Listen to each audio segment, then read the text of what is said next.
Hello, hello, the Tetely. This is the voice of God. Nah, it's just me, Henry. We're going to do a live I don't know why I'm looking upwards. To the heavens.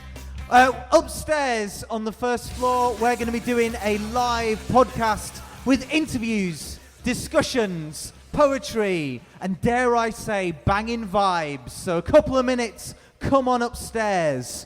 You know you want to.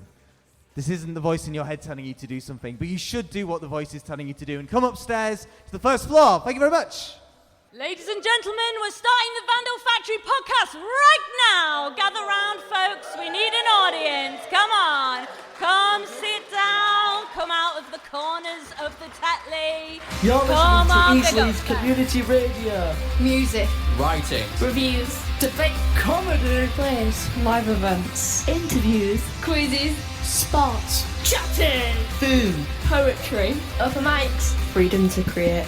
From the people to the people. It's radio, but so much more. Eastley's Community Radio. Hello!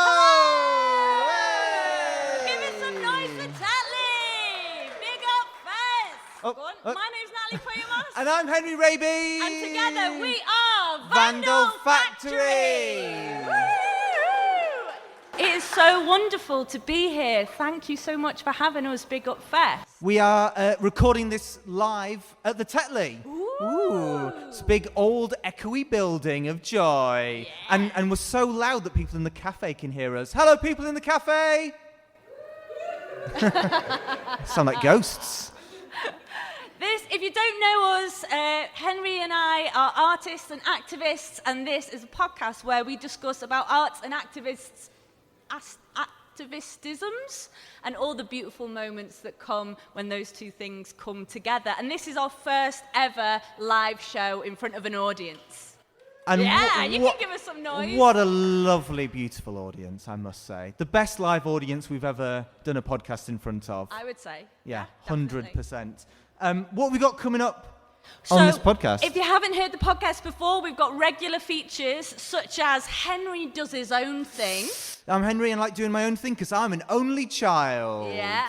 I don't like playing well with others, so I just do my own thing. He's also an anarchist and a solo performer, so it works out well that he likes doing his own thing. And we also have Nat's Provocation Station. I'm Nat, and I like being provoking, so I'm going to do a bit of that later. We've also got special guests coming up. Put your hands together for Shy and Henny. Whoop. Woohoo! We're very much looking forward to talking to them. Cracking. But one of the core themes of this podcast is hope and anger, the twin heads, if you will. We like to say that these are the fuels that keep all artists and activists going, getting you up on the hardest of hard days. If you are angry about something, if you've got hope for a better world, then you are going to get out there and start making stuff happen. So instead of saying, how you doing, we like to say, how's your hope? How's your anger? Henry, how's your hope? How's your anger? Pretty angry. Yeah. Because there's a genocide happening in the world. Yeah. And that's a bad thing. And yeah, we've done a podcast about Palestine in July, and then it kicked off again. So let's just reiterate, we absolutely stand with the people of Palestine, people in Gaza, and against these atrocities. And solidarity to everyone marching today, demonstrating in solidarity. Absolutely. And my anger is so off the scale right now. Do not let this smiley face confuse you. There is a fury burning in me that cannot be contained at the moment. And hope, well, I'm going to talk a bit about hope in my provocation. I did go to a nice gig on Tuesday, actually. Oh, yeah? That was quite hopeful. I went to see Dream Nails and Lamborghini Girls. Oh, yeah? And they were cool, feminist, riot girl, punk rockers. Amazing. And it was great. And I went on my own, which is... so I did my own thing in a crowd of 100 people. Yeah. It was awesome. great. They were great, so plug those two bands. We would like to go and ask the crowd, can you shout us out something that is giving you hope or something that's making you angry at the moment? If you can shout it out. I should have asked you to think about it earlier and given you something that brings you hope. Come on, we've got to have some hope in the room. Anything? Is it a song? Is it an artist? Is it a book? Is it a person? Hope in Hopeless Times by John Holloway. A book, yeah. The Tories are making Sarah Autumn angry. Very, very angry indeed. Excellent. Anyone else? What gives you hope? Yes. Yeah, So hope that the British public are starting to realise grave mistakes were made, but angry that Nigel Farage still exists in the world. Is a human being that exists. Great. He said he would go. We'll have to make him go. Yeah. Yeah. Yeah. Lovely. Any more? One more. Who's got hope? Who's got anger? Yeah. Lawrence, yeah. I muted him. That's the solution. Oh, so people who haven't muted him and just winding him up, yeah. He's good. Lawrence Fox is going to lose a court case again. Come on in, folks. Hello, lovely, new people. Lovely. We are growing. Welcome Excellent. we are the Vandal Factory podcast. We are live but recorded, so don't worry, you can swear. So, without further ado, it is time, now that we've got all our hope and all our anger bubbling amongst us, for Henry to do his own thing. So can you please give Henry a big round of applause? Henry, you said something interesting before. For the first time ever. Whoa! Oh my goodness. He's doing his own thing! It's a poem, basically. That's what I do. That's my own thing. It's no big mystery, no big strange thing. So this is a poem called Hope Drowns Last. I've never performed it before in front of people. Ooh. And it requires audience participation. Are you up for some audience participation? That's a little trick, because obviously you are, because you responded. Even if you didn't respond, that's still participating by not responding. That's a trap. So what's going to happen is I'm going to say, please remind me that. And you're going to go, hope drowns last. Should we try that? Please remind me that hope drowns last. We're running out. Oh, no, that's the second verse. Hold on. Flip it over. There we go. If you need to pay your union dues, you visit Jesse Lopez de la Cruz. Organizer, activist, trade unionist, translator to the farm workers. Under the warm California sun in 1983, Jesse was documented to Suds Terkel declaring, hope dies last. Today, California is wild with fire and red weather warnings light up the UK and riverbanks break. I went to Glasgow for the COP26 conference and listened to a man from Tuvalu in tears, an island nation disappearing under the waves with no time left for patience. The waters are rising and the sunshine scalds. I want to take Jesse's talk and twist it. So I'm going to ask you, please remind me that, and you're going to say, hope drowns last. Let's try that again. Please remind me that. Hope drowns last. Two sides of the Houses of Parliament vying to say as little as possible until the end of the working day. Will the Honourable MP agree we can clock off around 3:30? Meanwhile, bankers prepare for their weekly crash, private planes to catch, donations to snatch. I'd pay for my freedom, but I don't have the cash. So please remind me that hope drowns last. We didn't heed the warning. Should have paid attention to young adult fiction. It's all come true. The Hunger Games was a prediction. I've been training my whole life for dystopia. Here's my advice to you. When the citadels of the CEOs grow up to the heavens, racing to toss off rockets even further from our Earth rock, I will take time to take the upper class to task. Please remind me that hope drowns last. We're running out of supplies in the space in the caves. Enemies coming in the form of literal waves. I'd call it a last stand, but actually my back hurts. I need to sit down. Robin Hood got lost. I saw Mad Max drown. If you're holding out for a hero, can you just hold on over there? I'm telling the kids about polar bears. I'm telling them about bugs and birds and flowers. Chatting about the old world in the ruins helps pass a few hours. Ringing in the caves away from the spy drones. I goes, surely this too shall pass. Please remind me that hope drowns last. When the borders are broken down, both literal and in the mind. When safe passage is just simply fine. When we plant more trees than we take, and the last fascist admits he made a big mistake. when even the twee new folk boys and girls block the roads, and grannies against fracking knit together a quilt that smothers an oil rig, and blowing up a pipeline blows up on TikTok. Maybe climate justice is within our icy grasp. Please remind me that hope drowns last. When you stop singing on tables, when you stop dancing in greenhouses, when you stop making bonfires, when you stop gobbing poetry, when you stop singing, when you stop dancing, when you stop making, when you stop gobbing, please remind me one last time. Hope drowns last. Thank you very much. Give yourselves a round of applause. It's not always a bad thing when he does his own thing. I need to remember that. Nice one. And now, without further ado, it is time to welcome our first guest up onto the stage. We are so privileged to have this person here with us. Please put your hands together for Shy Burhan. The skies up above me. All right, Shy, thank you so much for coming. You're welcome. Thank you for inviting me. Yeah, so we heard a little glimpse of Take That there. Now, I'm going to be honest, that's as much as I could stomach. Yeah, fair enough. I thought it might be controversial. It's the most controversial thing we're going to hear on this stage today. But please tell us, that was a song that you requested, that you said that's a song you would like to say to your younger self. So maybe tell us what's important about that song to you, and what was it that I should say, sorry, Shy is a photographer, an amazing photographer. What was it that first drew you towards photography?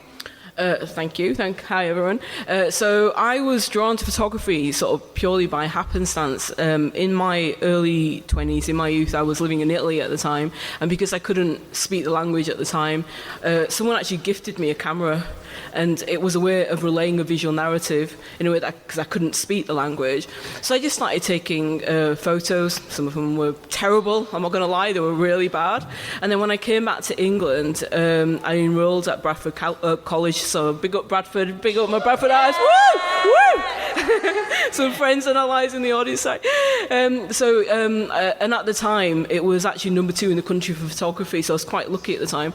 And so I enrolled in that as a mature student at the age of 25, and I started to see differently, I started to think differently, I started to see the subtext in things that I was looking at that I wouldn't have done before if I wasn't a photographer. And then, I graduated, and then I did a bit of performing arts, and then I was pulled back to photography. And so I started working for a commercial studio. I worked for a franchise, I started training other photographers, and then I thought, I'm making these lot way too much money, I'm going to set up my own studio.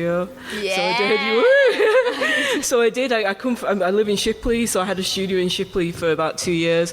And then it was hard work. It was really hard work, having to be there 6 days a week, barely making enough just to pay your bills. So I thought, that's it, I'm done. I didn't want to fall out of love with the craft, so I gave the keys back for the studio at the time and thought, I'm going to take a break. And then I started working part-time for a community and a charity organisation. And through that, I got into social practice as a photographer.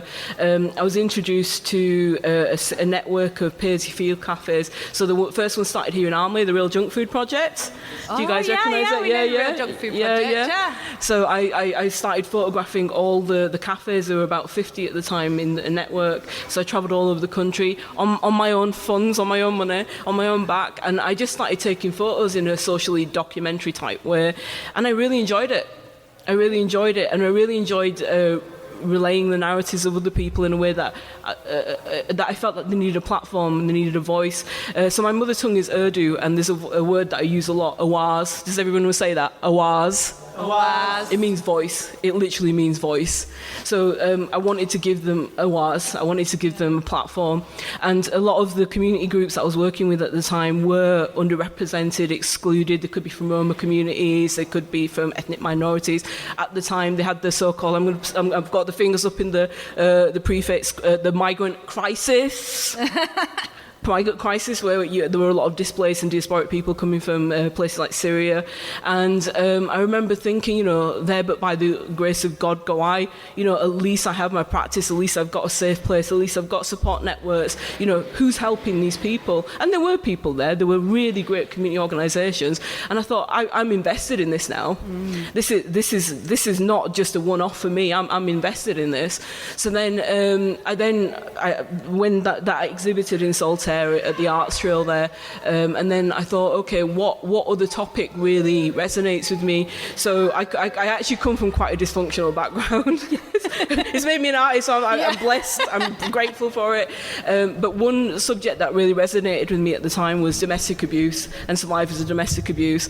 And so I thought, okay, how can I document the positive narratives and stories of people that have survived that and on their journeys? And it just so happened that I was working with an organisation called Staying Put. So in Bradford, they encourage the survivors or the victims of domestic abuse to stay and the abusers to leave, because you can imagine what a massive upheaval it is. And they ran art workshops, so I started documenting them, and then we had a bit of an exhibition there. And then that was it. I was on a roll, and then a lot of work was coming in sort of commercially, so I took a break for a year.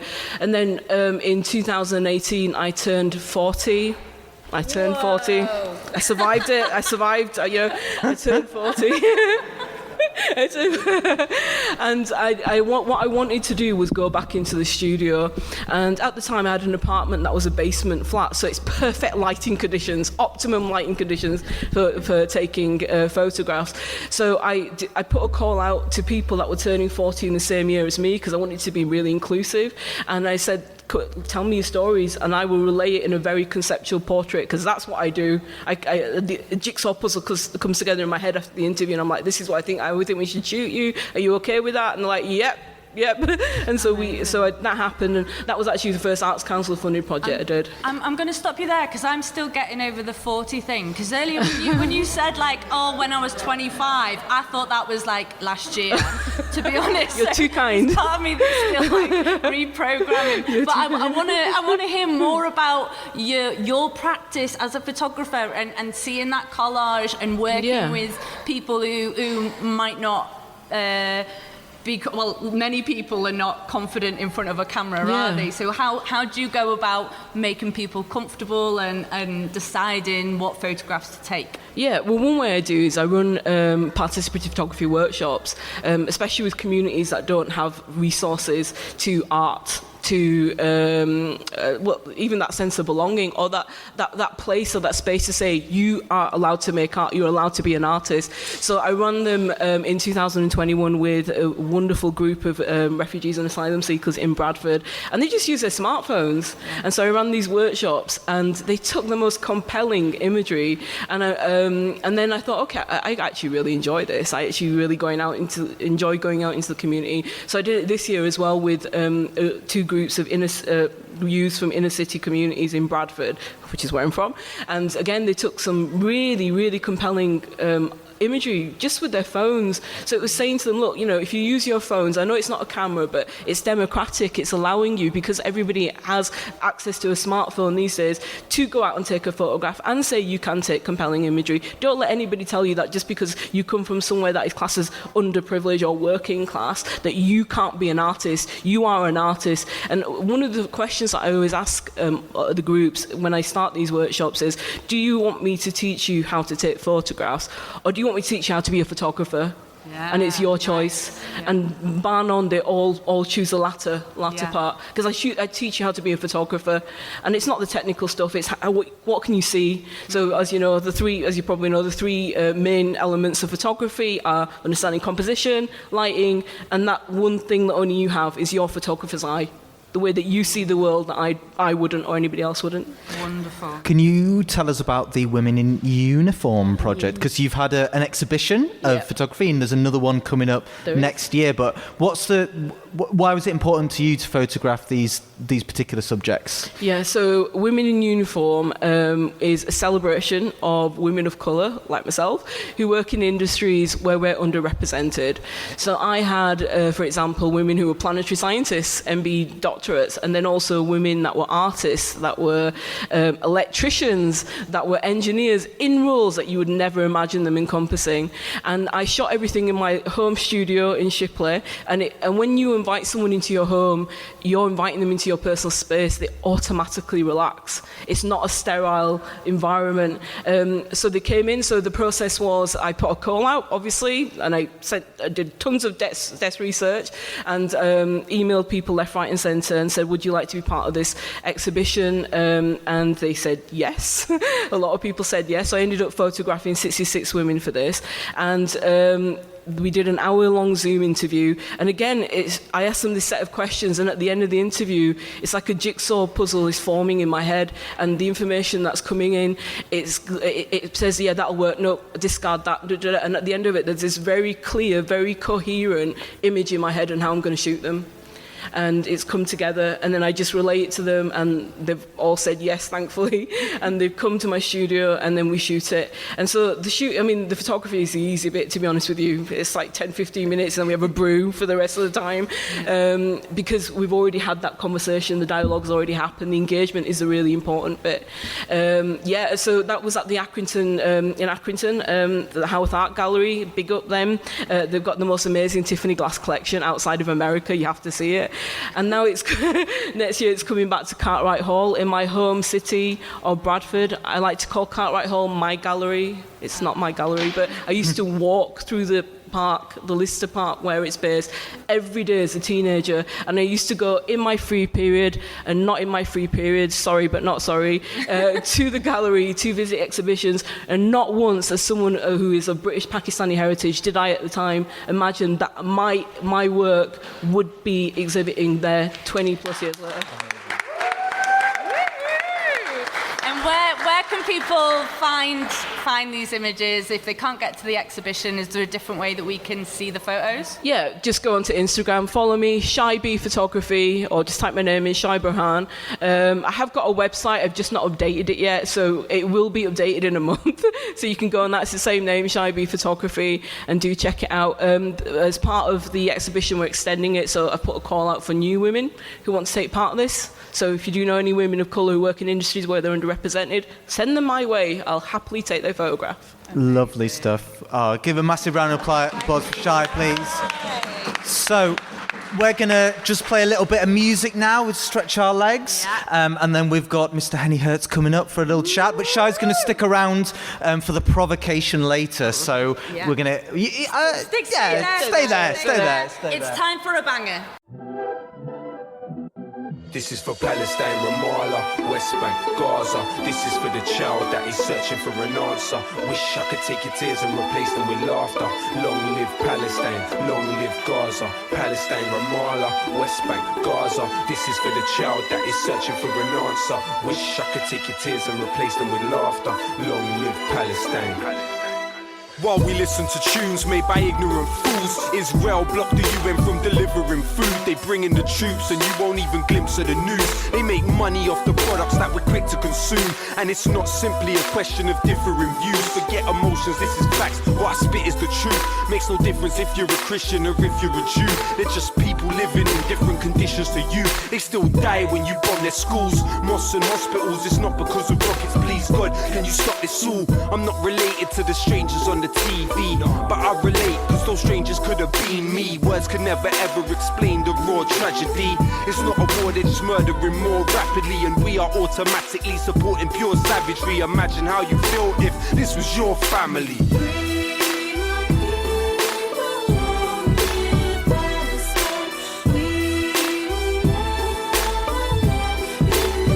Sing it with me now. Free, free Palestine. Free, free Palestine. Free, free Palestine. Free, free Palestine. Free, free Palestine. Free, free Palestine. Free, free Palestine. Free, free Palestine. Palestine remains in my heart forever. We stand for peace, times of war, we shan't surrender. Remember, it didn't start in this dark December. Every coin is a bullet if you're Marks and Spencer. And when you're sipping Coca-Cola, that's another pistol in the holster of them soulless soldiers. You say you know about the Zionist lobby, but you put money in their pocket when you're buying their coffee. Talking about revolution sitting in Starbucks. The fact is, that's the type of thinking I can't trust, let alone even start to respect. Before you talk, learn the meaning of that scarf on your neck. Forget Nestle, Obama promised Israel 30 billion over the next decade. They're trigger happy and they're crazy. Think about that when you're putting Huggies nappies on your baby.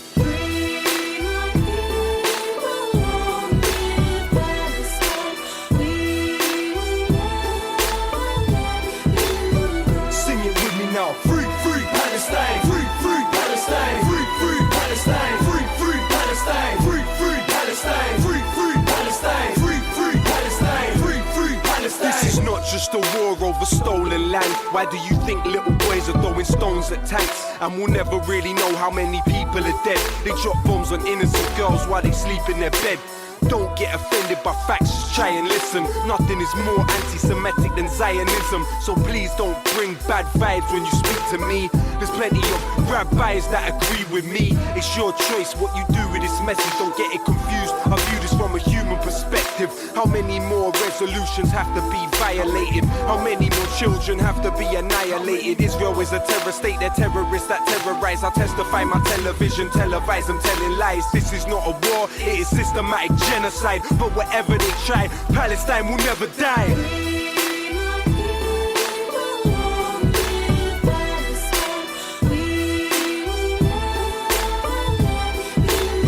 Sing it with me now. Free, free Palestine, free, free Palestine, free, free Palestine, free, free Palestine, free, free Palestine, free, free Palestine, Free, free Palestine, free, free Palestine, free, free.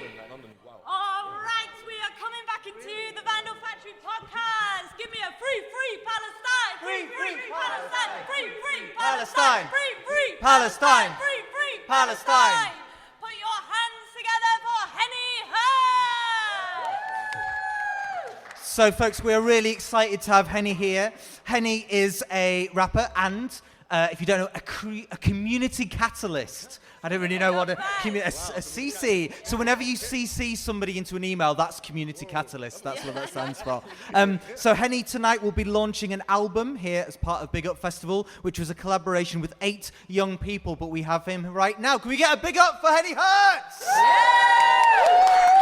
So, Henny, I heard that you first started rapping when you were just becoming a teenager, when you were 13 years old. Yeah, literally. Can you take us back and paint us a picture of what is Henny into at that time? What do those first few steps into rap look like for you? To be honest with you, right, growing up on the streets of London, to be honest, right, it was like a lot of my friends, they used to all spit bars. So we used to be like literally in the estate just dropping bars, like normal, basic rapper type starting out ways, innit? So this was like from the age of like 10, 11, and I wasn't spitting no bars, so I'm just there just like, yeah, but I'm just like, I want some bars, innit? So about 13, that's when I was just like, you know what? Funny enough, how it actually came about, I was actually brushing my teeth. So it was actually 13, right? I was brushing my teeth, and literally in the mirror, and like, this first lyric came out. I'm not gonna say what it was, because it's very, very crude, right? So it just came out, and I'm just like, wait a minute, just an ice peck a minute. I wanna see what I can do with this. So then 2 2s, I just literally remember from that one lyric, I just kept on writing, and then yeah, man, that's how it kind of started. But if I took it seriously, it was when I turned 2014. That's when I really took it seriously. What were the spaces you were going to try out stuff with other people around that time? What, when now at 13 and stuff? Yeah. Yeah, all right. Them times, it was just more just on the estates, to be honest with you, because it was more just like a hobby. So I wasn't really taking it like fully blown seriously at the time. It was just a hobby. So it was more just trying to impress my friends, innit? I was just more just trying to spit bars with my friends, and obviously they were good. So it's just like, you know what, I don't want to be like the odd one out here, innit? So it's just like, all right, let me just try and work on mine. And yeah, that was really it, man. I was just trying to, but funny enough, it was around that time you start getting known in your ends for spitting bars, innit? And then, yeah, it just kind of escalates, isn't it? And when you started taking it more seriously, then where were you at that point, and what did that look like? So funny enough, I started taking So, all right, I got my name Henny Hurtz in 2011. So that's when I wanted to take it seriously, innit? But it was still kind of just a hobby, so I was still living in London. It was until I moved to Barbados in 2013. That's when I decided to take it seriously. Cause I was like, yeah, whole new land. I'm just like, you know what? Let me see if I can take this thing. Let me see how far I can take it, innit? And yeah, so it was Barbados I would say 2014, because that's when I first went to the studio in Barbados, and that's when it all started happening. Yeah. What did you learn from that experience in Barbados that maybe London can offer you? What was that change? What was that world? Everything. Like, literally, bro, the music business, how to brand myself, how to uniqueness. Like, but Barbados is very hell-bent on unique sound. They're very hell-bent on being original. So it's like, no, they're old school with it. So no matter how good you are, if you sound like Uno, they don't like you. Like, you know, the words they're just like, you can't just shout. Like, sorry for swearing that, but that's how they'll be like. They'll be like, "Call blind big man, you're right." But you know that, you know what I'm saying? Like, you're right. You know what I'm saying? So it's kind of like, you gotta really, really, really, really be original, man. So for me, it was just like, all right, it was either sink or swim, innit? So it's just like, all right, I know, let's say the normal London accent that I had at the time, even though they rated it, it weren't really, on that side of the world, it weren't really hitting. So I'm just like, all right, cool, I need to kind of switch up the tone, innit? You know, no one's there. So yeah, that was kind of it. It was more just adapting, but at the same time, I still had to keep my British audience still, what's that word? Captivated. Yeah, that's it, yeah, literally that, yeah. Well, from London to Barbados to Leeds, you've washed up here on these soggy Literally that, yeah. Why? Because I'm a traveller, I'm a gypsy, man. I'm being God honest truth with you, I'm a gypsy. Been a traveller since I was a kid, so it's from both my parents were in the army, so literally from the moment I was conceived, we literally moved. Well, I was conceived in Taunton, Somerset, and from there we was stationed. My mum got stationed in Germany, so I was there for 2 whole years. So like I said to Ash, remember that time, my first language is actually German. I can't speak it now, but yeah, I was speaking German at the time. And then I moved, and then I was stationed, so around end of me being 2, I was stationed in Barbados, then from a space, for about a whole year. So 3, that's when I moved back down to England, but I was in London this time. And so yeah, I'm a gypsy. Like I said, I'm a traveller, innit? How does that like swirl of different cultures and places, geographies, how does that affect your art, your music? Oh. I thought rappers knew. Sorry. Yeah, I didn't know. Somebody should have told me that fell on the floor. Like, yeah. All right, okay, so I'm just gonna put that one there. Yeah. Ooh, embarrassing. Yeah. That's better. Yeah, that's. We can edit it, don't worry. Yeah, so I'll just hold that one. All staying in.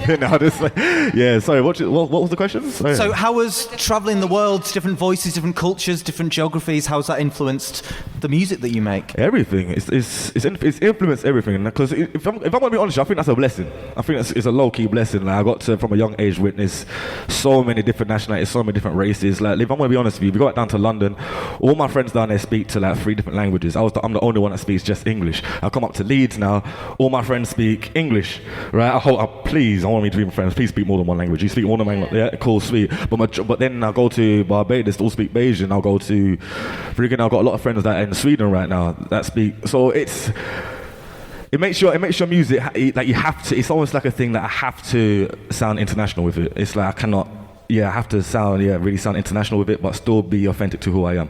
Because my fan base is very internationally, no one's there's not just located with England, so I know there's certain things that, all right, these lyrics here or this song here will go over the average, let's say, English person's head, but I know with people in the States, Sweden, Barbados, whatever, so I know you're bumping that out, the one's there, but I know this one here, I know the English people are gonna love this one more, but I know, let's say, the States, them same people, you're gonna have more vibes of it, it's not really more for you, but it's one of them ones, it kind of keeps you always relevant to an extent, and you always get to grow each year. One.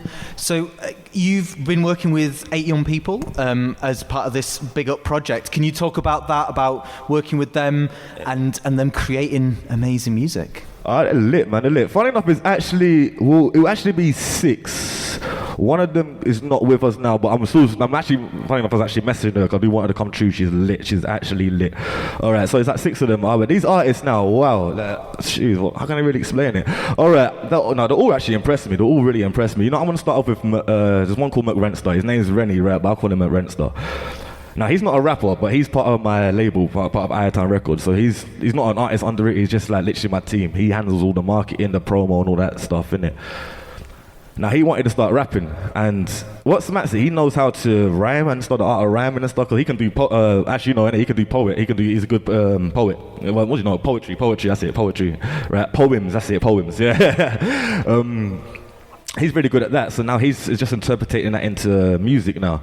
So he's still kind of got like these little poem feel to it, like he's almost doing spoken word. But in overall, it's actually good music. Like he's really good. He's really good. And then I got another dude called A1 Boogie, right? But we call him. Yes, Matter. I see you. I see you. Yes, doggy. Cool. He's saying, yo, he's hard. Yeah. If you see this guy in battle, don't flop. My man. Yo, you're not. Alright, sorry.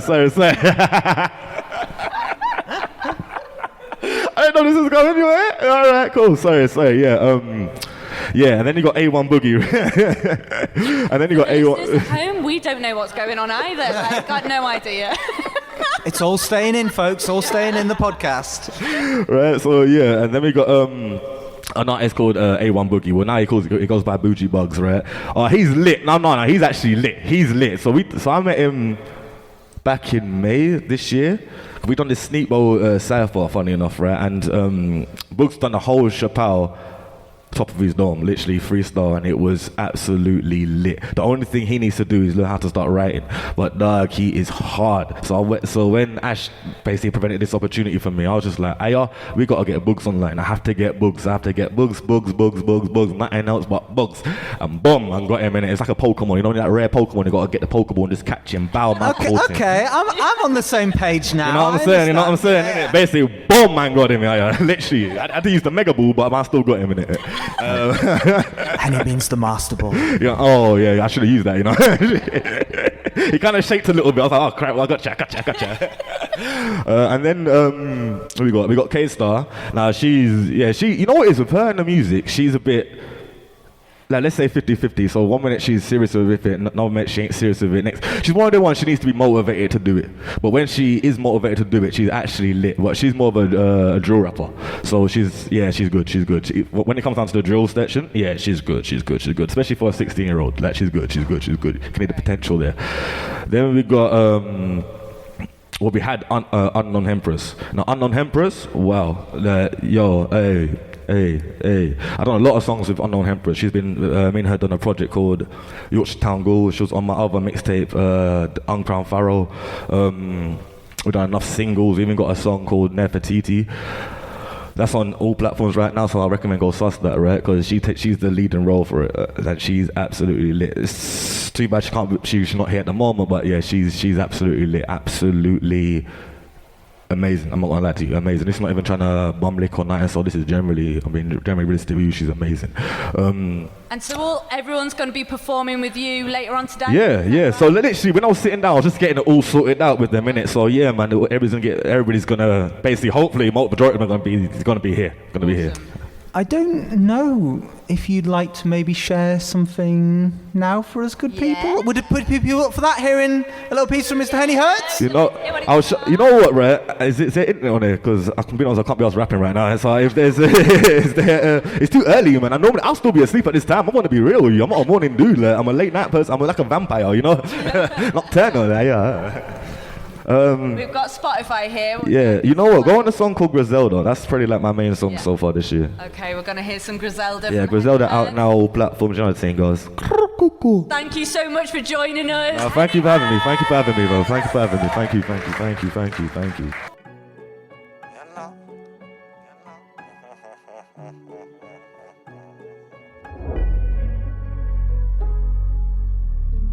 Just missed the whole hand, I'll sing.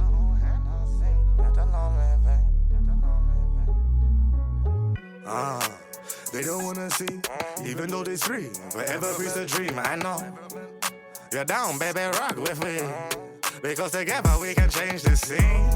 So me sing this melody. When she pulls up, she bump up, I'm a rest in peace and free. Them say music makes it money, man, but them just wanna be escape. Ready for your money, from the scene, ain't what it say. Man, no. The reasons why you did it so low. No joke. It kept me clear from the pole.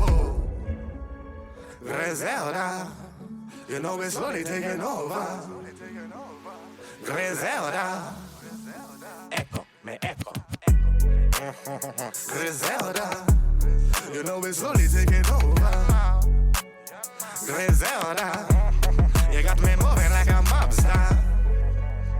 Griselda, you know it's slowly taking over. Griselda, how you down? The new empire. Hard time. Okay. Do not bother me, that's a soldier within me. They refuse to let me be. Japan inside them I pray. Man, they keep on watching me. But friends and enemies, hard date with every beast. Keep on landing by my feet. When life is gonna be. But them I say, good gosh, them I say, man, this. And them I say that, them I say, you're Henny Hurtz. And it's in my pride, them I say that to my say that to my say that to my say that to my Griselda, you know it's slowly taking over. Griselda, you got me moving like a mobster. Griselda, you know it's slowly taking over. Griselda, how you down? The new empire. I was going to be like, are you ready for the jingle? But clearly you're ready for the jingle. You're ready for it. I know. I need to line it up. I don't think everyone doesn't get as excited about jingles as we do. Like, really into jingles. The chat train is pulling into Nat's provocation station. Here we are. This is my part of the show where I get to take the mic. And as Henry says, I'm doing this scary thing called a PhD, but I'm a theatre maker. I work in my community, mostly in East Leeds, and so I usually take a part of my current arts practice and try and talk about it in a way that is provoking, so we can have a conversation about it. But this, because it's such a special show, because we're in front of a live audience, I thought I'd do something a little bit different where we have the privilege of talking to so many amazing artists and activists, and this theme of hope always comes up. So I've been trying to do some reflections on what does hope mean for me at the moment, and that's what this provocation is going to be about. And I want to be honest. Hope is something that I am finding harder and harder to cling on to. It's like scooping up dry sand with a sieve, and just as soon as you've filled it up, you're watching it drain away.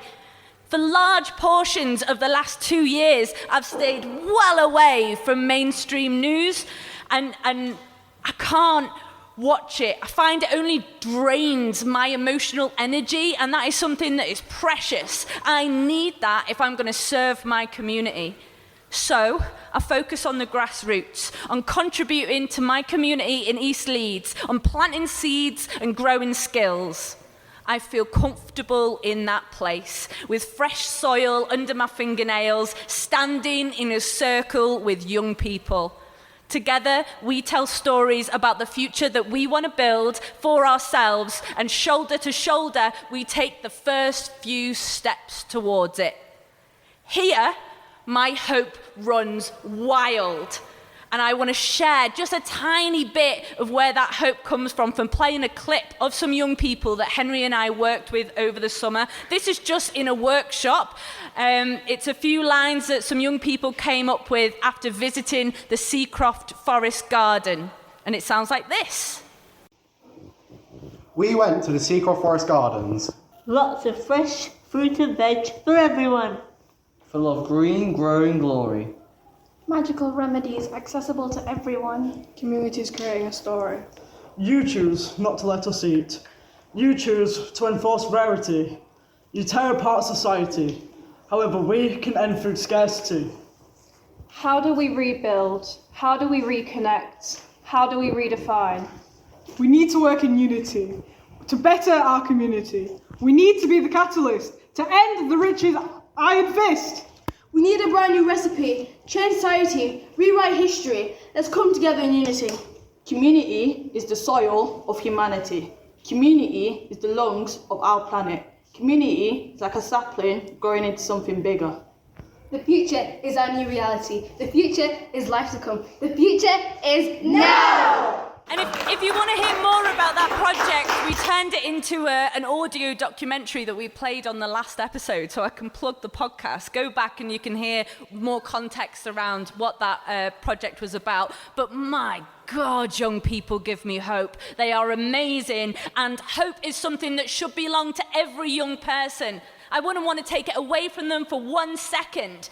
Yet I feel a moral responsibility to be honest about the future we are facing, about the reality of millions of people faced today.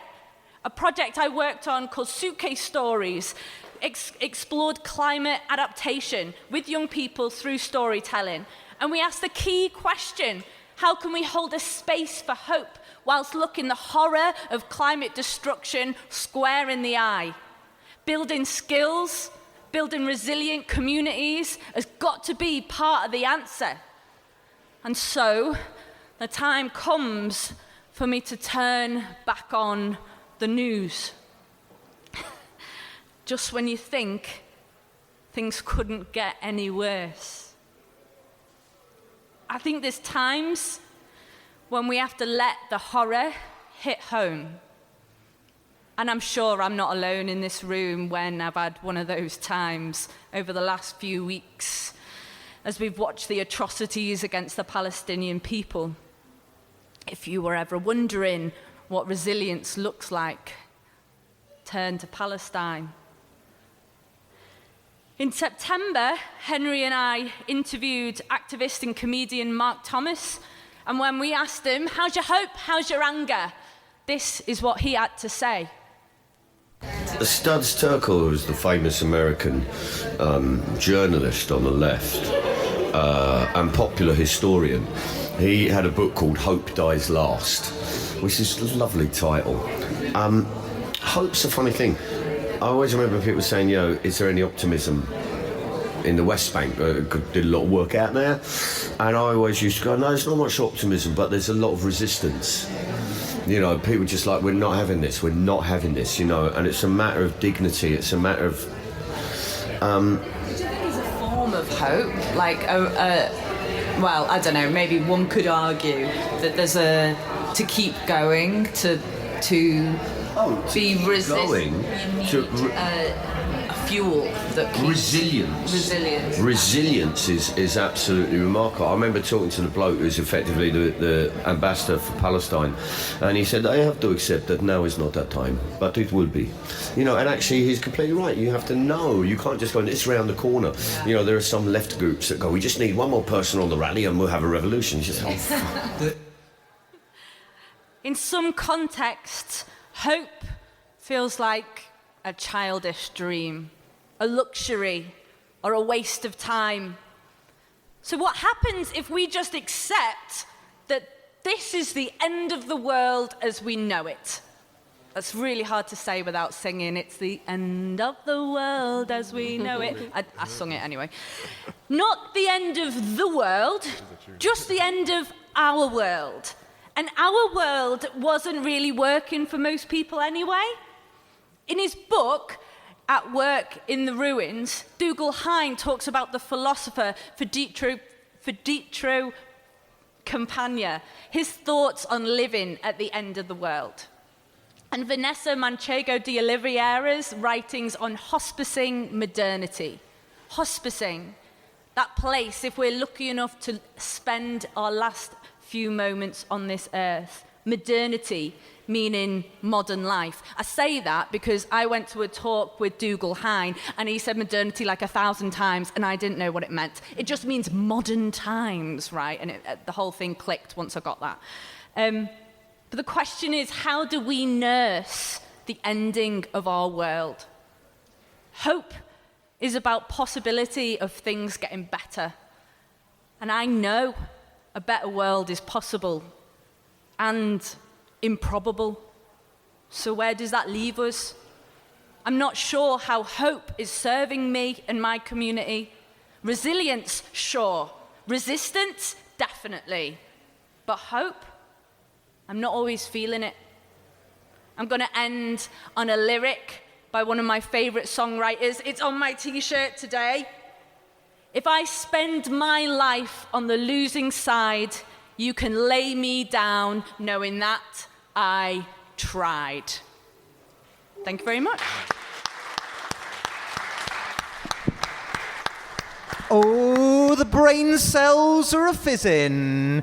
I reflect on sometimes going into a space. I've mentioned at the beginning I'd gone to a punk gig, and there's where I find hope, or on a rally, that you almost cross a threshold into a hopeful place, but those are cute, like they're created spaces. They're temporary spaces, and they're romantic spaces. I think sometimes we can get a bit romantic about to the barricades, and then you go home and you go, oh. But I still need those spaces, and hopefully Big Up Fest today is a space, hopefully, is a space for that liminal space of hope. Shy or Henny, I don't know, any thoughts? I do. I just want to say one thing, actually, and young people are really good at this. Don't ask permission. Just do it. When your heart is broken, when your spirit's broken, when your mind is broken, when your body's broken, just do it anyway. Yes. Somehow you have to find the strength within you just to pick yourself up and carry on. Don't ask anyone's permission, because they're not going to say yeah.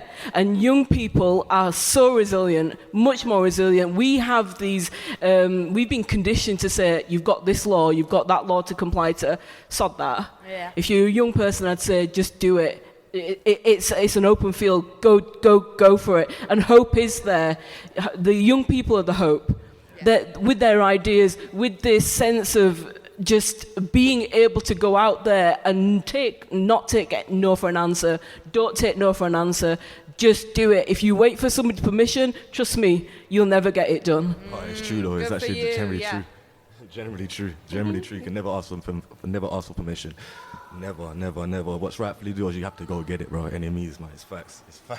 It's facts, bro. You know. What about you, Henny, and the young people you've been working with? It's practically the same thing what she said, man. It's like you have to go get what's yours. Like, never ask for permission. Like, you keep on asking for permission, it's the same thing. It's gonna be a no. And when they do say yes, it's only like a little piece of the pie. There's no point having like a slice of the pizza when these times you yourself can cook the whole pizza pie and then give a slice out. Which one would you rather have? Ownership or?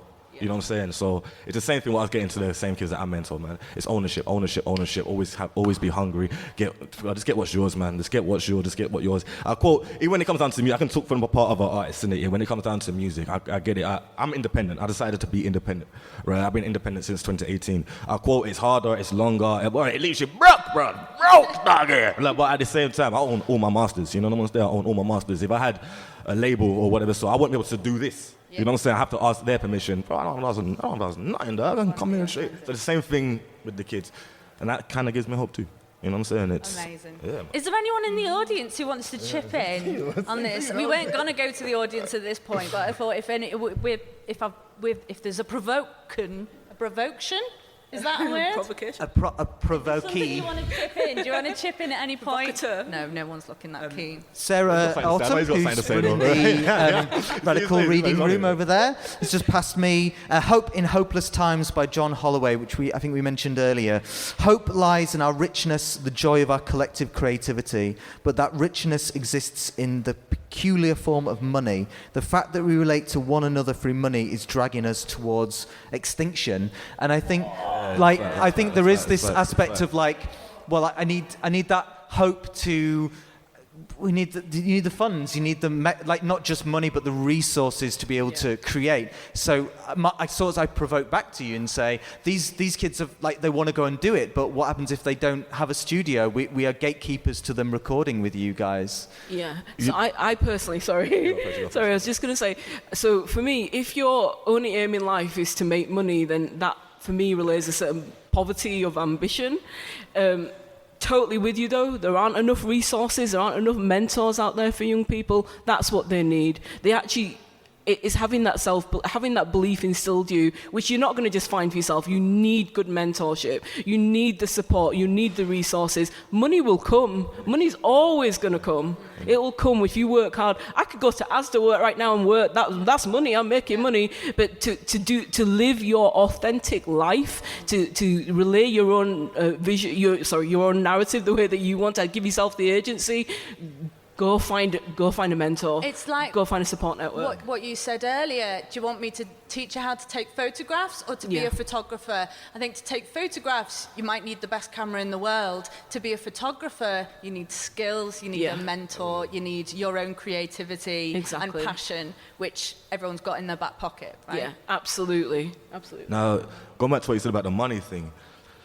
Now, there's one thing, you know, this guy told me, this is years ago now, there's a future and then there's money. That money don't grant a future. So, put it this way, there's a lot of people, even people in power right now, I don't really think, like they are and they ain't. So if you're getting too greedy, you end up losing value for humanity, if that makes sense. You know what I'm saying? If you end up losing your morals, you end up losing what it's like to be a human being. So you end up like, you end up sending out your own friggin' mother if you can. I mean, it has been done, let's be real, it has been done, right? So that's what comes down to, when you're just searching for money. Now, let's say you're searching for your passion or your purpose in life, money will come for that. Don't get it twisted, like everybody wants some money, let's be real, even set this up what did cost money, you know what I'm saying? But at the same time, it comes down to don't lose yourself, don't lose your values for money, because at the end of the day, it's a piece of plastic now, and it's only a piece of plastic, which is going to change in about another 20 years. It's going to be something else, you know, no one's there. What I try to say to the same kid, it's having that future plan. It's always thinking ahead of times. Because right now, at the present moment, okay, cool, you might be broke, you might be hungry or whatever. So now if you can mentally train yourself to, eat for another 10 years in your head, you won't really go hungry as much as you think yourself. It's kind of like a self-discipline thing. So if you can discipline yourself into, being a strong-willed person, shit's not going your way, but you can still discipline yourself to not lose your morals to doing this, or for example, all right, let's say you got a 9 to 5, you just lost your job, but instead of, going on the benefit system and riding it out and trying to find something else, you decide to go out there and sell some drugs. Okay, cool, you might make more money off the drugs in this entire week, but let's fast forward to like a month down the line. You get arrested or whatever, so now your whole future now is effed up, right? Oh, cool. Now, if you decide to, I'm going to ride it out, right, go on the benefit system or do whatever, so lay down another plan, let me just go on to the drawing boards, lay down another plan, do what I got to do for this 6 months or whatever, so, and then after this 6 months, now I got another 10 years, I'm eating nice, now I got this is the show for it. Bro, I ain't got the final collision to it, fuck it, but you know what I'm saying? It's, for me... I think you're talking about building skills, basically, that type of thing, coming down to all of it, because it's like, come back to me. And being given the chance, just having the chance as well, you know, especially when you're from underrepresented communities, all you need is someone to believe in you, and they'll work twice as hard to make that dream a reality. Just give them a chance. Literally. Listen, folks, can we give Shy and Henny Hurtz a massive, huge round of applause? Clap, clap, clap, clap. Thank you so much, everybody here, for being part of this conversation. Thank you so much to Asher and Tammy from Big Up Festival. Can we give them a massive round of applause? There's loads of stuff happening. We're really excited. We are Vandal Factory podcast. So you can find us on all the usual streaming platforms. We're on East Leeds Community Radio, which is via Chapel FM Arts Centre. We're on Spotify, Podbean, Google, Amazon, they're tax dodgers. And it would mean a huge amount if you've enjoyed the show, or maybe if you haven't, but maybe not if you haven't also. If you tweet us or Instagram us or send us a message, tell your friends, give us a share. We've only got like a teeny weeny little following. So a single post or photo with the badge, come get a badge, or with a flyer, means a huge amount. So thank you so much, and spread the word about Vandal Factory. Woo, woo, woo! Woo! Let's finish with a little bit of Grace Petrie, The Losing Side.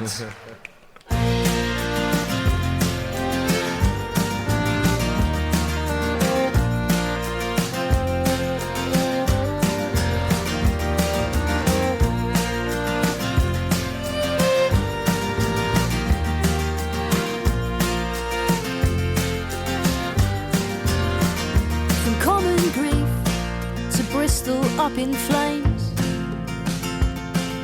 we came here begging justice, and instead we got the blame. For peace disturbed out on the streets tonight, and watching on the BBC, you know something's not right when mourners come with candles and with flowers, wrestled 3-on-1 and pinned down by the state's full powers. This is their world, and these have been the rules. But we have come to break it down with bloody fingernails for tools. This threat of violence, this tightrope wire, we can no longer bear it. We're all too fucking tired. No minute silence, we will sing higher. Don't tell us to light a candle when we have come to start a fire. And if I spend my life on the losing side, you can lay me down, knowing that I tried. There's a better world, and on a quiet day, when I hold my breath, I can hear her say she's on her way. She's on her way. Safe at home, you watch it on TV, and never think that one day you could be the enemy. But you might one day be under attack from all that should protect you, hoping someone has your back. The history books are screaming from the shelves that no government who outlaws speaking to defend ourselves has good things planned. A storm ahead I see, and not one of us will bear it without solidarity. Oh, I see trouble all my days. This ailing, failing world sends signs of fire and flood and plague, but from the rubble, from the raised, the mightiest cathedral, from these ashes we will raise. And if I spend my life on the losing side, you can lay me down, knowing that I tried. There's a better world, and on a quiet day, when I hold my breath, I can hear her say, take heart, my sisters, and this fire will never die. And take heart, my comrades, and no one left behind. And if I spend my life on the losing side, you can lay me down, knowing that I tried.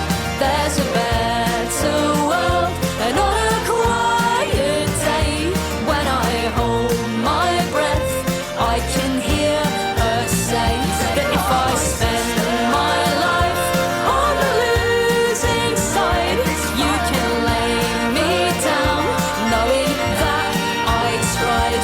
There's a better world, and on a quiet day, when I hold my breath, I can hear her say that if I spend my life on the losing side, you can lay me down, knowing that I tried. There's a better world, and on a quiet day, when I hold my breath, I can hear her say she's on her way.